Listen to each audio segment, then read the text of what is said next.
Maybe I'm tripping, but doesn't every photographer have a film camera that they got at an antique store or a thrift store and it went straight on a shelf or right into a box and they never used it? That camera for me is the Graflex 22, which is a camera that I got in 2016 for $2 at a thrift store. I got the camera and it went straight into a box well before I got into film photography. But now that I've been shooting film for quite a few years, I'm wondering, what if I tried using it?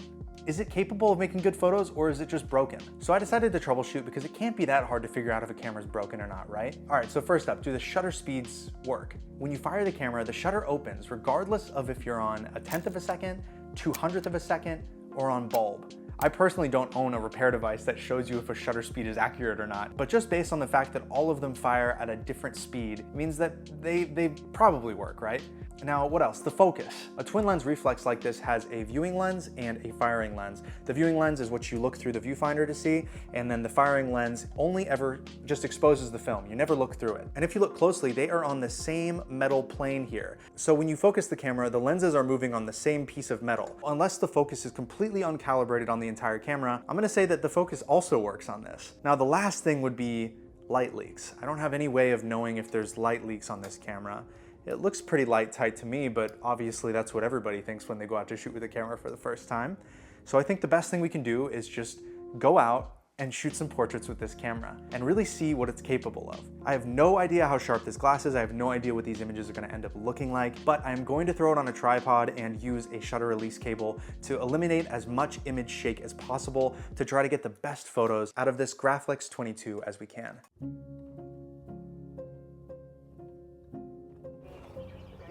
You wanna try to look through it?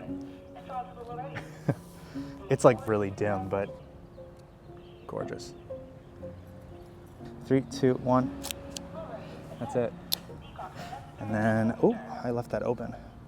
That one might have a light leak on it or something.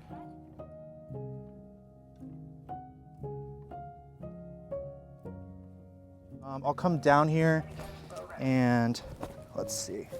Oh yeah, this is cool too. What if you stood like right in like this area right here? Yeah, you stood right here and looked at me here. Yeah, that's sick. All right. I might have you take a step this way, just like tiny, right there. Yeah. Cool. Okay. Let's give it a go. 3, 2, 1. That's all it is. You saw the shutter open? Okay, cool. Maybe it'd be cool to like shoot like just the grass. So maybe if you like laid with your head up here. Yeah. Oh yeah, that's sick. All right, I'm almost ready. Actually, I'll get down on your level. I'm kind of losing the sun here. That's nice. I'm gonna try to focus this. Here, I'll just take an iPhone photo for you. Why don't you hold your fingers together? Like, bruh, the light is so nice. Look at that. Wow. It's ridiculous. Look right at the camera, tilt your head a little bit. Other way. Yeah, 3, 2, 1. Let me get up a little closer. Maybe this time I'll like angle the camera above you and you can kind of just look over to the side. Okay. You're just kind of thinking or something. Oh. Bruh. I get why so many people use tripods for these cameras now. It's so much more convenient. I was so surprised how these first couple images turned out because the viewfinder is so dim. The viewfinder is not a reflection at all of how your images are gonna turn out, right? The viewfinder being dim just makes it harder to frame, focus, and like find a cool scene while looking through it. And that's definitely the biggest con of this camera. I also forgot to advance one of the frames, so this is a double exposure. It actually looks kind of cool, but it's definitely unplanned. I wish I could have seen what these images looked like separated. Do like lean like this. And maybe just like look like this maybe? Okay, cute. Yeah, I think you'll do it better than me. I think I'm just gonna use the same settings. 3, 2, 1.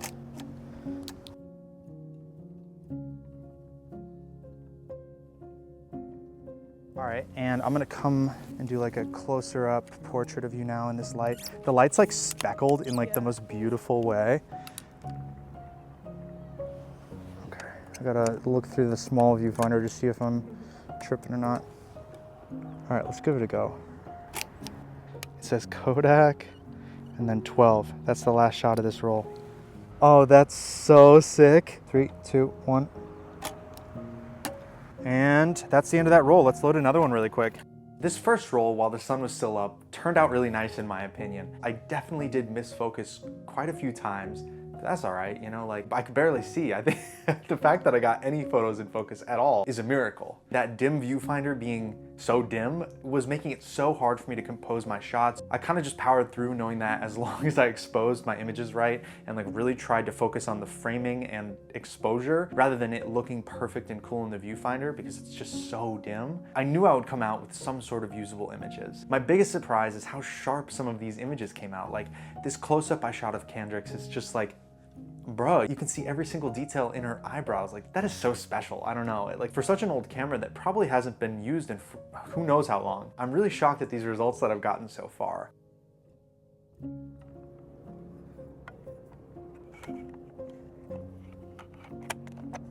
Right, you just close it. And then you advance it. Feeling like an old man right now. Here, we've got a Graflex 22 camera. All right, we're on shot one. Yeah, that's perfect there. What if you, actually, no, just stay right there. Okay, that's great. 3, 2. Marty, look at this. That's what we're dealing with right now. Bruh. All right, ready? 3, 2, 1.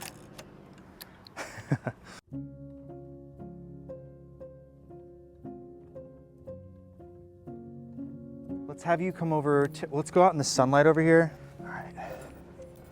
Little light meter of this side of your face. Like a 30th of a second, okay. That is so pretty. Oh my God. You look angelic, babe. 3, 2, 1. This right here is one of my favorite shots. The trees create this sort of shadowy foreground and you see this trail going out to where Kendricks is standing. And I actually think it's really cool how this lens kind of has like a very interesting fall off where it's got almost like aberration from the glass and then it kind of comes into focus right on the center. It adds such a cool vintage like look to the images that I wasn't expecting it to have. Bro, what am I gonna do when it gets dark? Is that it? Oh yeah, there goes the sun. We might not have the sun alight, but there's still light from that direction, so. All right, yeah, wow, so much more light. I'm back up at like 100th of a second. Just shine the flashlight kind of like on her face, like real close up, just so I can get this in focus. Even closer. Even closer, yeah. Almost touching her, yeah. Yeah, there we go. It looks like it's in focus. If it's not, it's gonna be all right. 3, 2, 1. Beautiful.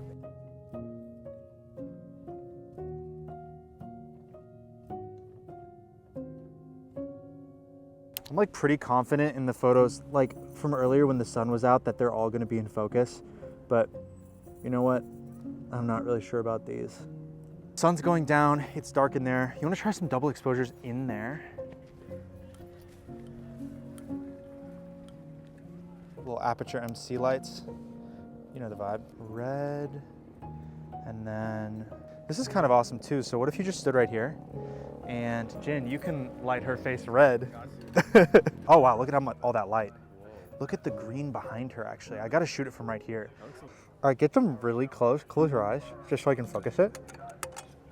Perfect, yeah. All right, 3, 2, 1.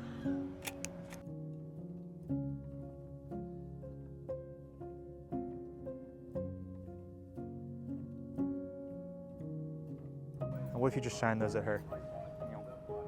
That's dope. Just look off to the side this way. Let's see. Cool, 3, 2, 1. Nice. Okay, I wanna try, I've got an idea for double exposure now. Needed it like as dark as possible for this first one. And here, just one of these. I'm gonna, yeah, just, what if you just stood like right here? This is cool right there. 3, 2, 1. And I'll shoot a silhouette of you, and that should fit right into the silhouette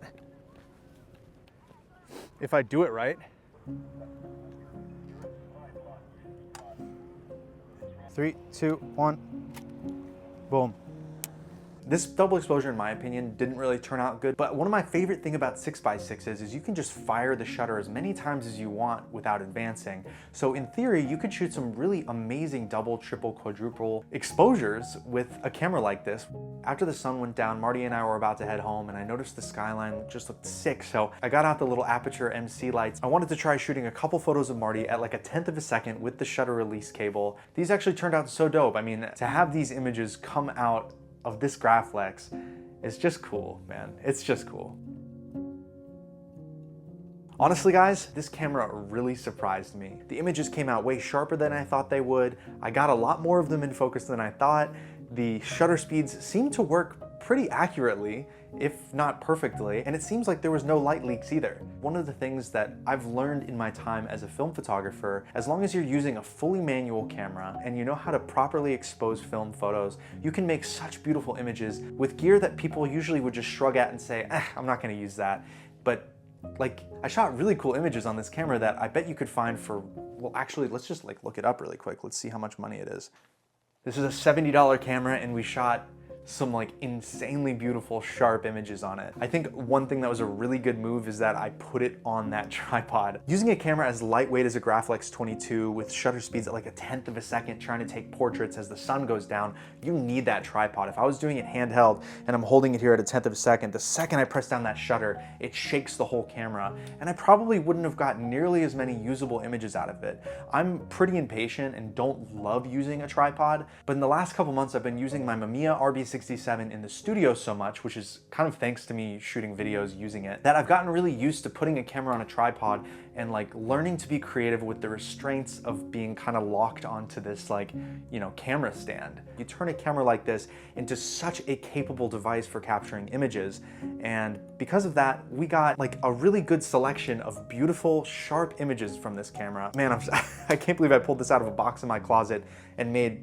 beautiful results like that. Shout out to Graflex. This is what, like a 70-year-old camera. Maybe hasn't been used in 30 or 40 years. Obviously, I have no clue. And right out of a storage container was capable of making some really beautiful images that I'm really happy about. Go take that camera you have on your shelf or in that closet, see if you can figure out if it works, and try to make some photos with it, because this is an experience I'm not gonna forget anytime soon. Thank you so much for watching, guys. I will see you hopefully next week for a video, and thank you so much for all the support on the channel recently. Peace.